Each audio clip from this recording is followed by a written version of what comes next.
each other sa loob. Yeah. Speaking of the other housemates naman, may housemate ba na ibang-iba yung first impression mo sa actual na ugali nila, nakilala mo na sila after a few months? Siguro si Miguel. Si Miguel. Miguel, oo. Mga Miguel talaga, no? Oo. Hindi, pero nung first night kasi na nakita ko si Miguel, sobrang tahimik niya talaga. Tapos siguro for like 2 weeks, ang conversation starter ko sa kanya, Miguel, inaantok ako. Para lang makapag-open ako ng conversation with him. Kasi sobrang tahimik niya talaga. Like, parang isang tanong, isang sagot. So sabi ko, siguro ganun talaga siya as a person. Pero nung tumagal-tagal na, sobrang kulit niya pala. As in, funny talaga siya. Lalo pag sumasayaw siya. Yun.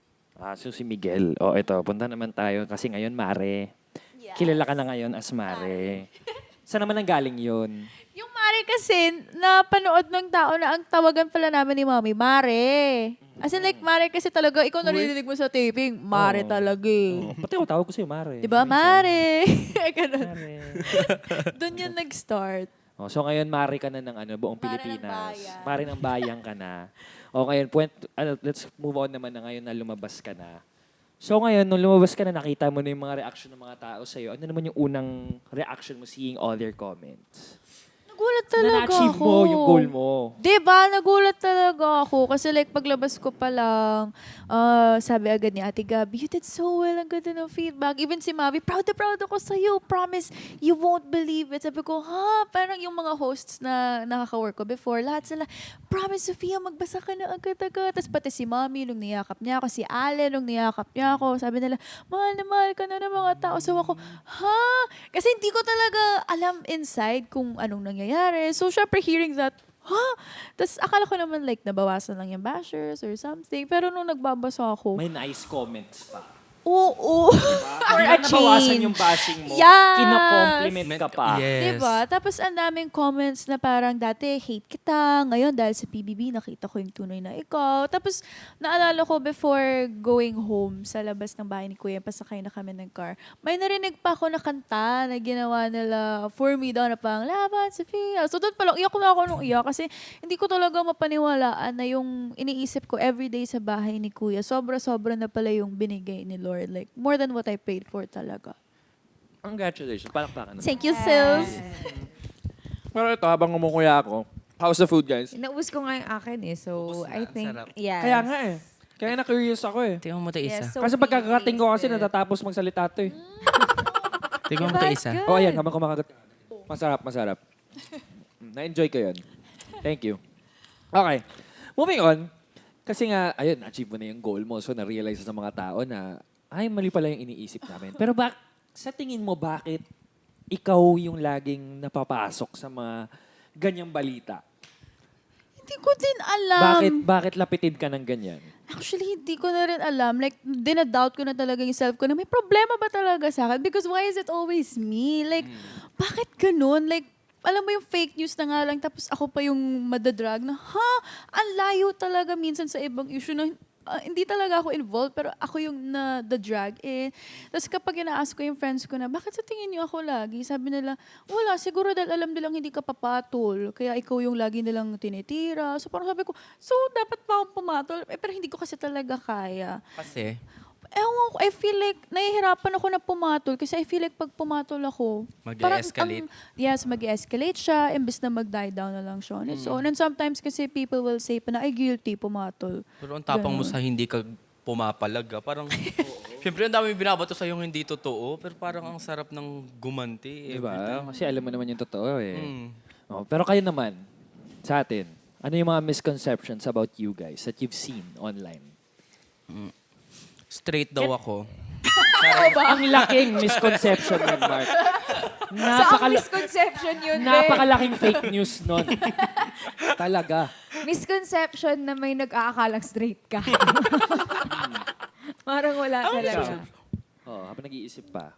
Iba kami walang Siguro maisip. ganun din. Same kay Soph. Parang na mataray, sa Kung mga RBF kasi kayo, ganun. Parang, Actually, hindi. Hindi ka naman RBF. ako Ikaw, Mas, RBF ikaw, talaga RBF ako. ka. Admittedly. And Oo. so, minsan nagugulat na lang ako kapag may mga naririnig ako na na attitudaan ko, natarayan ko, or may ganito ng iniisip about me, na parang, Nagulat ka kailan na lang. yun? Kailan nangyari yun? Saan nanggaling yun? Like, to the point na minsan medyo nakaka-hurt na siya na parang, ano bang kailangan kong gawin? Kailangan ba akong ganito ako lagi? Like, ano bang kailangan ko? Kasi hindi, admittedly, I'm really not the warmest person. Like, hindi ako, hi! Ganun. Like, oo.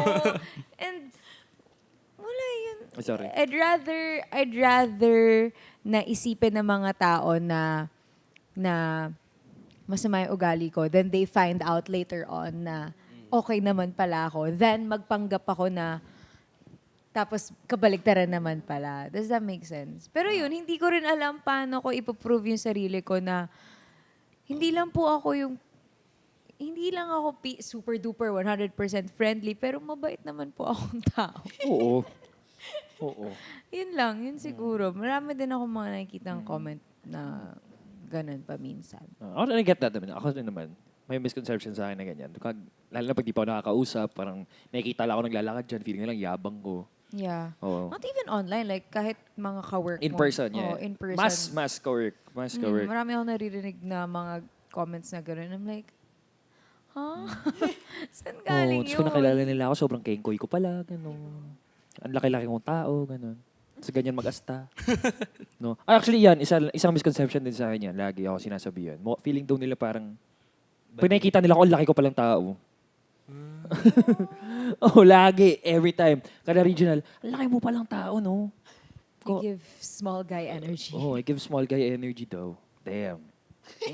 Damn. That's rough. Shit. Gusto ko BDE eh. Okay, share ko lang. Ikaw, Ikaw, Mark. Mark. Oh, Tigilan mo kami sa straight. Wala. Walang nagkakalang straight ka ever. talaga. Misconception, hindi ko talaga alam kung meron man silang misconception sa akin kasi number one, wala talaga akong pakialam. Basta gagawin ko lang ng gagawin Hindi, ko ano yung may trip naisip ko. ako for you. Ano? Yung sinasabi na ginagamit mo si Charlie. Ayan, misconception. that's a Ayan, good- yun pala, that's a good one, That's a that's a good good one. point. Yun yung misconception sa Totoo akin. naman kasi, di ba? Ay, bakla. Ulit natin ito. Hindi kasi may Reddit nga. Yan, ulit natin na Reddit nga yan ngayon na ganun nga nangyayari. Pero before pa kasi talaga, ganito na kami ni Charlie. Talagang Mag-friend- ganun naman talaga kasi Oo, kayo. before BBB or bago pa mangyari ang lahat na nag-aambagan pa kami sa lahat ng mga pagkain na gusto namin matikman.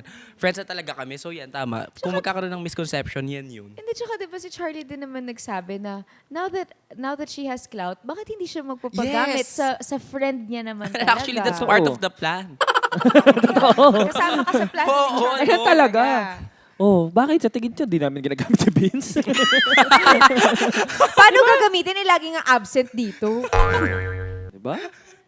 Yun, ang ganda. Thank you for Ganun reminding lang. me that. Ano misconception? Sabay-sabay lang tayo sa pag-angat mga G. Di ba? Oo, no? Kasi pag nakahanap ka na ng friends sa industry na to, talagang kapitan mo na yung friendship na yun kasi bibihirang makahanap And it's talaga. rare to find. Di ba? Really.